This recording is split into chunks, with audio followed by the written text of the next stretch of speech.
Saudaraku, seperti apa yang saya janjikan kemarin, hari ini kita mulai berbicara tentang agenda apa yang mau kita lakukan. Kita selalu menghitung penduduk Indonesia. Kita juga telah menghitung bumi Indonesia. Dan sepintas lalu sudah menggambarkan tentang waktu yang akan kita gunakan dalam menjalankan revolusi Indonesia lanjutan ini. Maka mulai sekarang, seperti yang saya janjikan kemarin, saya mulai berbicara tentang agenda apa yang mau kita kerjakan sampai 25-30 tahun ke depan, yaitu agenda sebagai bagian dari revolusi Indonesia lanjutan. Revolusi ilmiah, revolusi industri, revolusi kesadaran kedua yang dijalankan serempak dan terintegrasi. Saudaraku, hari ini saya akan berbicara tentang mengeringkan Laut Jawa dan mengubahnya menjadi dataran rendah. Laut Jawa luasnya sekitar 310.000 km persegi, terletak di antara Pulau Jawa, Pulau Sumatera, Pulau Kalimantan, dan Pulau Sulawesi. Jauh lebih luas dari Pulau Jawa yang luasnya kurang dari 140.000 km persegi. Oleh karena itu, kalau Laut Jawa yang dangkal ini, yang dalamnya hanya sekitar, yang paling dalam itu hanya sekitar 40-50 meter saja, bisa kita ubah menjadi dataran rendah. Tentu dataran rendah ini sebagian nanti atau sebagian besar justru berada di bawah permukaan laut. Hanya sebagian kecil yang berada di atas permukaan laut. Karena dataran rendah ini tidak akan menggunakan lahan dari luar.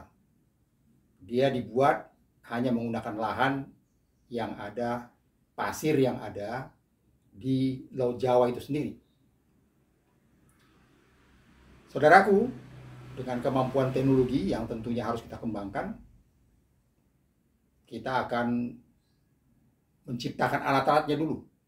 Pompa-pompa, alat-alat berat, pipa-pipa air, pembangkit listrik tenaga matahari, tenaga angin, tenaga gelombang laut, dan lain sebagainya. Saudaraku, dataran rendah hasil pengeringan Laut Jawa ini kita adakan pertama untuk mengenang masa-masa zaman es dulu, kira-kira 12.000 tahun yang lalu, bahwa Laut Jawa ini sebenarnya dulu dataran rendah pada waktu musim es. Pada waktu itu permukaan air laut turun sampai 100 meter, dan Laut Jawa ini merupakan dataran rendah yang pada waktu itu disebut sebagai paparan Sunda. Tapi itu tentu tidak begitu penting. Itu hanya menunjukkan bahwa sebenarnya kalau kita mau, kita bisa membuat Laut Jawa, mengeringkan Laut Jawa dan membuatnya menjadi dataran rendah. Yang terpenting adalah kita sebagai suatu bangsa dengan peradaban gotong royong yang sekarang sedang terseok-seok ini harus berani menjawab suatu tantangan yang besar. Saya sudah katakan berkali-kali, hambatan paling besar yang ada pada masyarakat Indonesia adalah dirinya sendiri. Kita ini kurang kreatif, secara umum malas berpikir, maunya senang-senang saja. Kita terpengaruh atau mungkin malah menderita penyakit egoisme, mamonisme, dan hedonisme. Kondisi seperti ini harus kita ubah. Kita harus berubah dari masyarakat emosional berorientasi status, berubah menjadi masyarakat rasional berorientasi prestasi. Saya mengutip ungkapan Arnold Toynbee yang menyatakan bahwa peradaban suatu bangsa itu bisa tinggi, seperti apa yang dialami oleh peradaban barat sekarang, kalau bangsa tersebut menghadapi tantangan yang besar dan mereka mampu memberikan jawaban yang lebih besar lagi. Nah, saya pikir mengeringkan Laut Jawa dan mengubahnya menjadi dataran rendah itu suatu tantangan yang besar. Saya kira semua orang akan setuju. Semua pakar di dunia saya kira akan setuju. Mengeringkan Laut Jawa yang luasnya 310.000 km persegi dan mengubahnya menjadi dataran rendah adalah suatu tantangan yang besar. Nah, ini sudah modal utama buat kita. Modal pertama. Modal kedua, mari kita kuatkan pemikiran kita, semangat kita, mental kita sebagai patriot, sebagai pejuang kemanusiaan, sebagai pejuang kehidupan berkecukupan segala makhluk hidup, menjalankannya, mewujudkannya. Saudaraku, secara sederhana saya bisa gambarkan seperti ini.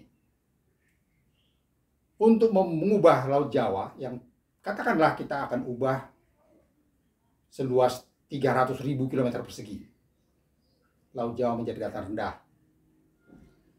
Itu secara sederhana saya katakan, hanya dengan membuat banyak tanggul-tanggul,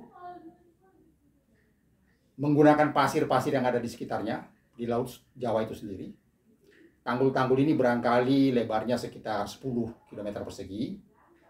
Tingginya yang tertinggi katakanlah 300 atau 400 meter di atas permukaan laut.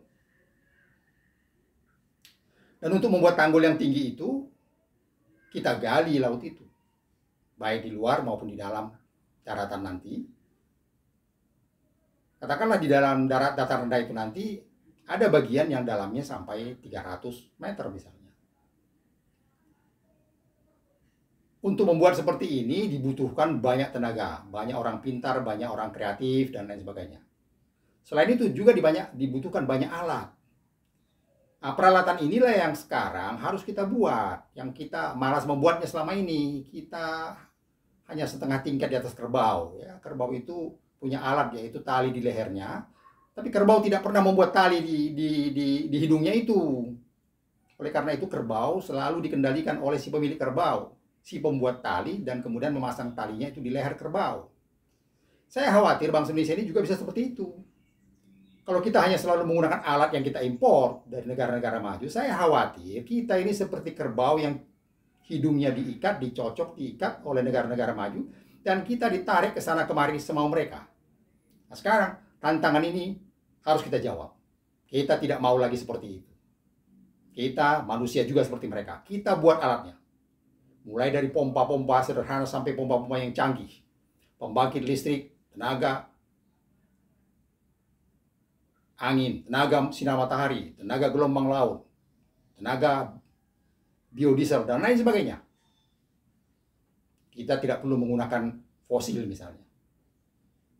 Kemudian pipa-pipa yang besar-besar, yang panjang-panjang, kita siapkan untuk memindahkan air, juga memindahkan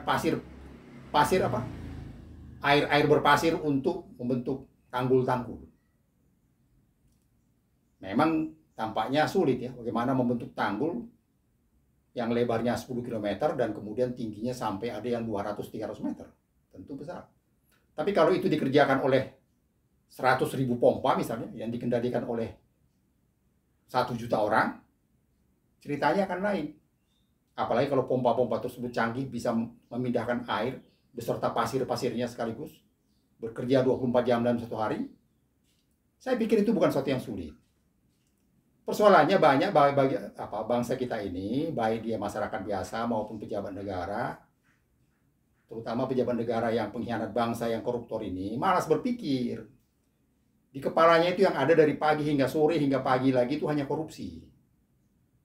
Dia sebenarnya tidak layak jadi pejabat negara. Saudaraku, dengan bekerja seperti itu, maka saya perkirakan kita bisa menyelesaikan proyek besar ini, mengeringkan Laut Jawa seluas 300.000 km persegi dan mengubahnya menjadi dataran rendah. Saya perkirakan itu bisa selesai dalam 30 tahun. Tetapi dalam 30 tahun itu kita harus mengerahkan orang per hari 30 juta orang. Dan dari 30 juta orang itu 10%, yaitu 3 juta orang justru bekerja di pabrik-pabrik, di industri-industri. mempersiapkan semua peralatan yang dibutuhkan. Saudaraku, saya ingatkan sekali lagi. Manusia itu makhluk berpikir sekaligus makhluk pembuat dan pengguna alat.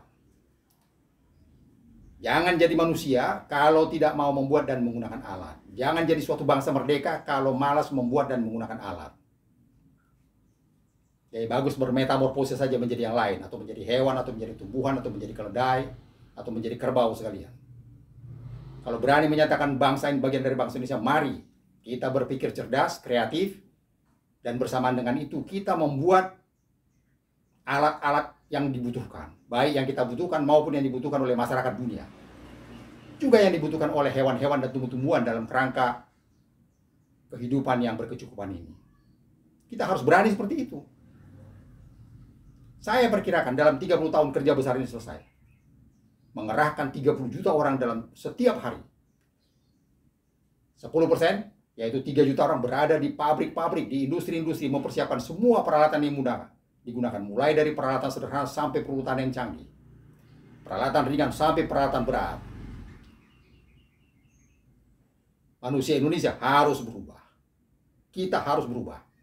Dari manusia pemalas, tidak kreatif, hedonisme, mamonisme, egoisme, harus berubah menjadi patriot bangsa, pejuang kemanusiaan, pejuang kecukupan segala makhluk, untuk menciptakan kehidupan yang berkecukupan dan bumi yang lestari. Saudaraku, sampai di sini dulu. Besok kerja besar ini akan saya lanjutkan lagi. Terima kasih untuk perhatiannya.